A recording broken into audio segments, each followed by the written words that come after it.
গতকাল বিকেলে এবং সন্ধ্যায় তীব্র জ্যাম ঢাকা শহরে ছেয়ে গিয়েছিল। এটাই প্রধান আলোচনার বিষয় হবার কথা ছিল, কারণ যত্রতত্র যখন তখন যে কোনো দাবিতে রাস্তা ব্লক করে ফেলা যাবে কিনা এই আলাপ হওয়া দরকার। কিন্তু এর মধ্যেই আরও বড় আলোচনার বিষয় হয়ে দাঁড়ালো উপদেষ্টা জনাব মাহফুজ আলম একটা বিষয়ে। আমি আসছি সেই জায়গায়। ব্রিফিংয়ের সময় তার মাথায় একটা পানির খালি বোতল ছুঁড়ে মারা হয় এবং অদ্ভুত নিশানায়, মানে খুবই প্র্যাকটিস করা বলে মনে হয়, সেটা তার মাথায় আঘাত হানে। এবং তারপর সেটা নিয়ে যা হচ্ছে মানে ঘটনাটা অনেক বড় না, কিন্তু আবার খুব ছোটও না। আমরা খুব হার্মফুল কিছু দিয়ে তাকে আঘাত করার চেষ্টা হয়েছে সেটা বলছি না, করা হয়নি, কিন্তু যা হয়েছে সেটার খুব সুদূর প্রসারী ইম্প্যাক্ট আছে। কারণ তিনি তার ব্রিফিংয়ের সময়ই এই ব্যাপারে কাদেরকে তিনি সন্দেহ করেন তার অনুমান, ভিকটিম সেটা করতেই পারেন। আমরা দেখব বহু সময় যখন কোনো এ ধরনের ফৌজদারি অপরাধ ঘটে, মারামারির ঘটনা ঘটে, হত্যার ঘটনা ঘটে, তখন পুলিশ জানতে চায় যে আপনি কাউকে সন্দেহ করেন কিনা, চুরি হলে, ডাকাতি হলে এগুলো থাকে। সো তার মতামত তিনি জানিয়েছেন এবং আমি ধারণা করি যে সাম্প্রতিক সময়ে এই ব্যাপারে যে চাপান উত্তর এবং পরস্পরকে আক্রমণ সেটা আরও বাড়বে। তার আগে কয়েকটা জরুরি কথা একটু বলে রাখা দরকার। ঢাকা শহরের রাস্তা ব্লক করে ফেলা, প্রধান উপদেষ্টার বাসার কাছে চলে যাওয়া, জগন্নাথ ইউনিভার্সিটি তাদের কিছু দাবিতে দীর্ঘদিন থেকে আন্দোলন করছেন, সরকার সেটা করব এসব করছে না।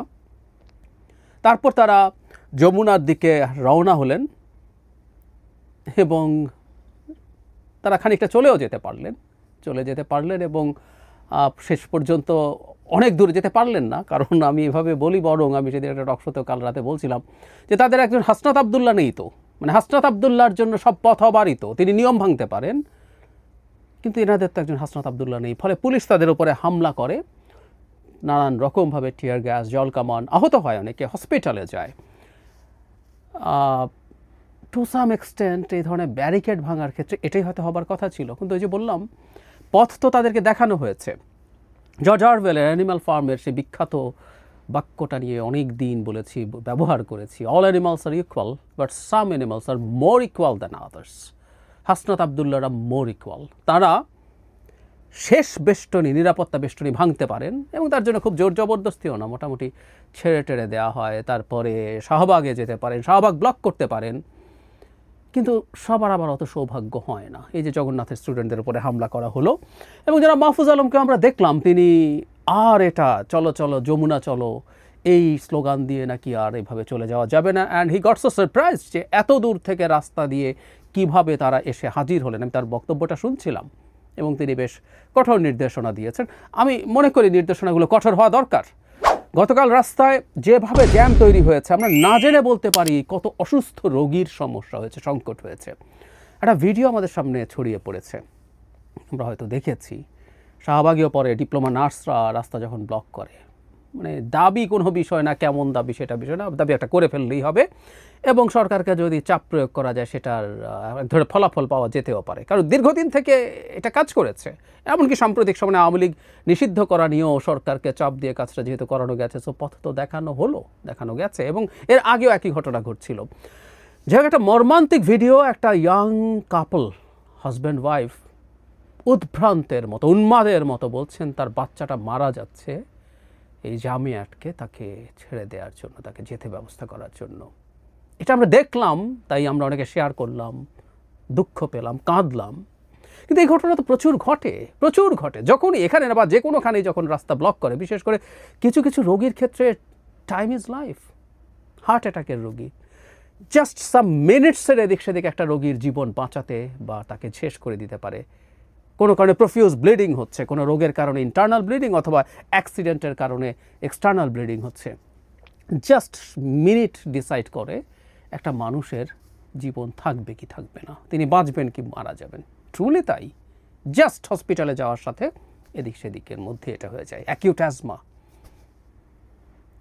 খুব অল্প সময় মরে যেতে পারে মানুষ যদি সিভিয়ার অ্যাজমার অ্যাটাক হয়। সাধারণ গাড়িতে যাচ্ছেন, হসপিটালে গেলে অক্সিজেন দিয়ে অন্যান্য ব্যবস্থা নিয়ে তাকে বাঁচিয়ে ফেলা যেত। এসব ঘটনা ঘটছে, এসব বর্বরতা ঘটছে আমাদের সমাজে দীর্ঘদিন থেকে এই ইন্টারিমের সময়। এবং একটা কথা রিপিটেডলি বলেছি, সরকারকে বুঝতে পারতে হবে সরকার প্রশাসক, তাকে অনেক সময় কঠোর পদক্ষেপ নিতে হবে। যে কোনো কিছু দিয়ে রাস্তা ব্লক করে ফেলা যাবে না। তিতুমির কলেজ একবার তাদের ভার্সিটি করা নিয়ে দফায় দফায় এই কাজ করতে গিয়ে বহু জনভোগান্তি তৈরি করেছে। কিন্তু ওই যে বললাম, কাউকে আমি করতে দেব, কাউকে দেব না। আওয়ামী লীগ নিষিদ্ধ করার জন্য হাসনাত আবদুল্লাহ চলে যেতে পারেন, এটা স্টেট না, এটা স্টেট না। একটা স্টেটে হাসনাত আবদুল্লাহ না আর কেউ যে আইনটা আছে যে এই ব্যারিয়ার, এই ব্যারিকেড ভাঙা যাবে না, ভাঙা যাবে না। আর শুধু যমুনার এত কাছে গিয়ে তারা জমায়েত করেছেন, অত কাছে দূরেই থাকুক, অত্র এলাকাতে যে কোনো জমায়েত নিষিদ্ধ করে পুলিশের নতুন করে প্রজ্ঞাপন দেয়া আছে। একটা স্টেট আইনে চলে এবং আইন সবার জন্য সমান। শুনতে অদ্ভুত শোনায়, হাস্যকর শোনায়, কেতাবি শোনায়, কিন্তু এটা যে করবে না সেটা স্টেট থাকবে না। তখন স্বাভাবিকভাবে যেটা হয়, তখন দেখছে যে হাসনাত আবদুল্লাহরা যেতে পারছেন, বল প্রয়োগ করে তার দাবি আদায় করতে পারছেন, তাহলে জগন্নাথের দাবি লজিক্যাল বা ইললজিক্যাল, আমি ডিবেটে ঢুকছি না। আমার কাছে তিনটার মধ্যে অন্তত একটা দুটো বেশ ইললজিক্যাল মনে হয়েছে, আমি ওদিকে যাচ্ছি না। কিন্তু ডিপ্লোমা নার্সেসদের যে দাবি আমার লজিক্যাল মনে হয়েছে, তিতুমির কলেজের যে দাবি, আমি সবগুলোকে ইললজিক্যাল দাবি মনে করি। মানে বহু দাবি নিয়ে জাস্ট এসে রাস্তা ব্লক করে ফেললেই হয়। কিন্তু তারা দেখেছেন লজিক্যাল ইললজিক্যাল প্রশ্ন না, এটা এখন বল প্রয়োগের ইস্যু হয়ে দাঁড়িয়েছে, চাপ প্রয়োগের ইস্যু হয়ে দাঁড়িয়েছে, করলেই এটা করা যায়। সো এটা হবে না কেন?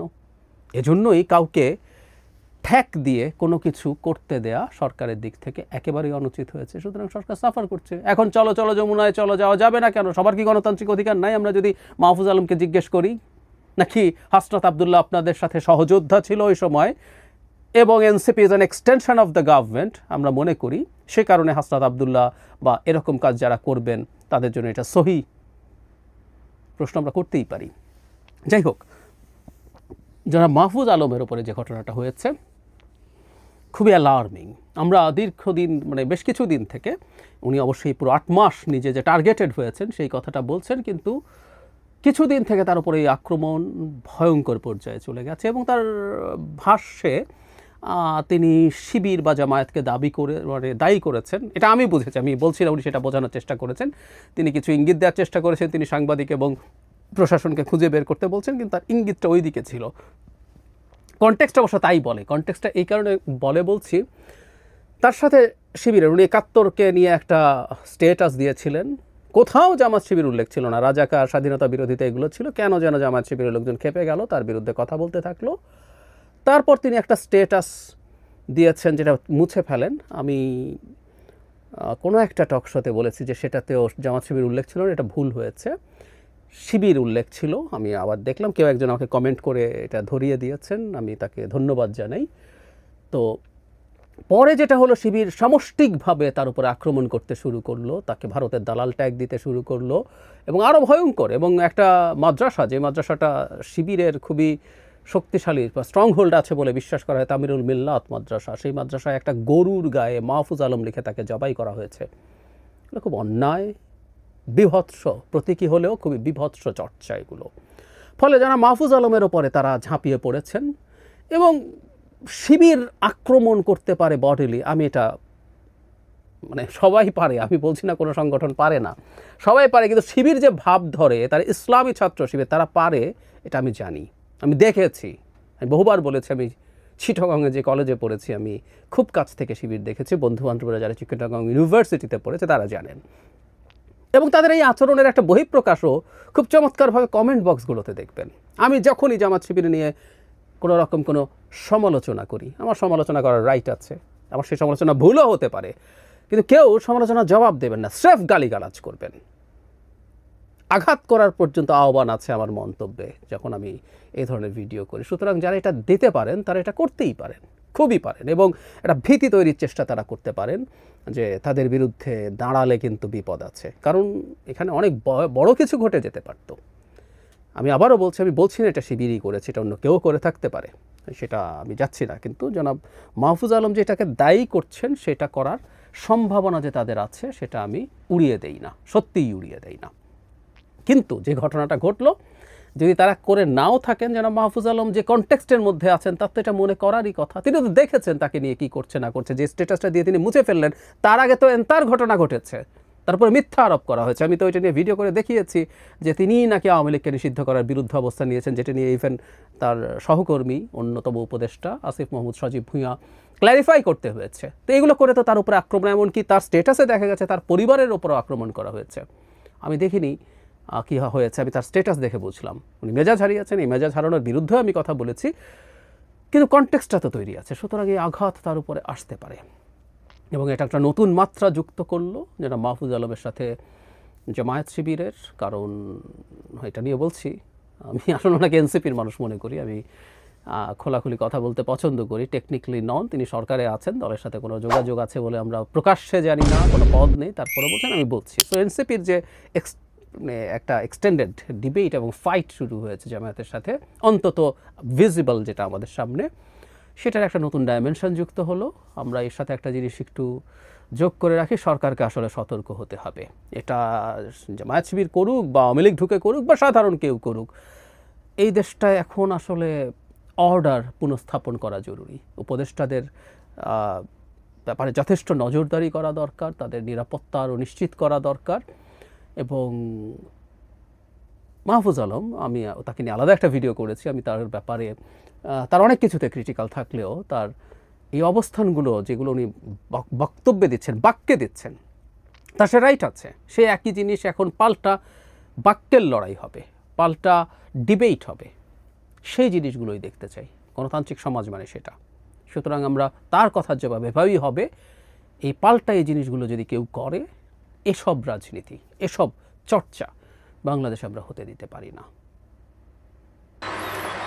প্রিয় দর্শক, এতক্ষণ আমরা ওনার কথাগুলো শুনলাম। উনি যে বিষয়টি নিয়ে বললেন যে আসলে মিস্টার মাহফুজ আলম উপদেষ্টাদের মধ্যে একজন এবং ওনার উপর যে আক্রমণের ঘটনাটি ঘটেছে এবং কোন দিকে ইঙ্গিত করে এই ঘটনাটা ঘটতে পারে, এই বিষয়টি উনি একটি ধারণা দিয়েছেন এবং ভবিষ্যৎ রাজনীতিতে যে প্রভাব পড়বে সেটি কিন্তু বা বিএনপি, আওয়ামী লীগ এবং জামাত ইসলাম বিভিন্নভাবে যে উপদেষ্টাদের উপর একটি ক্ষোভের যে একটি বহিঃপ্রকাশ, সেটিও কিন্তু একটি লক্ষণ এটি হতে পারে এবং তাদের উপর আক্রমণাত্মক যে বিষয়টি এর আগে আমরাও দেখেছি বিভিন্ন উপদেষ্টাদের উপর আক্রমণের বিষয়গুলো। সেই জায়গায় আমরা বলবো যে এখানে যে ঘটনাটি ঘটেছে এটি অবশ্যই দুঃখজনক এবং এই জাতীয় ঘটনার ক্ষেত্রে অবশ্যই তাদের সতর্ক থাকা উচিত এবং এই যে জাতীয় অবস্থায় আসার ক্ষেত্রে তাদের বিষয়গুলো নিরাপত্তার ক্ষেত্রে আরও গুরুত্ব দেওয়ার বিষয়টি কিন্তু গুরুত্ব দেওয়া উচিত। তো আমরা আশা করব ভবিষ্যতে এই রকম ঘটনা যেন না ঘটে, সে থেকে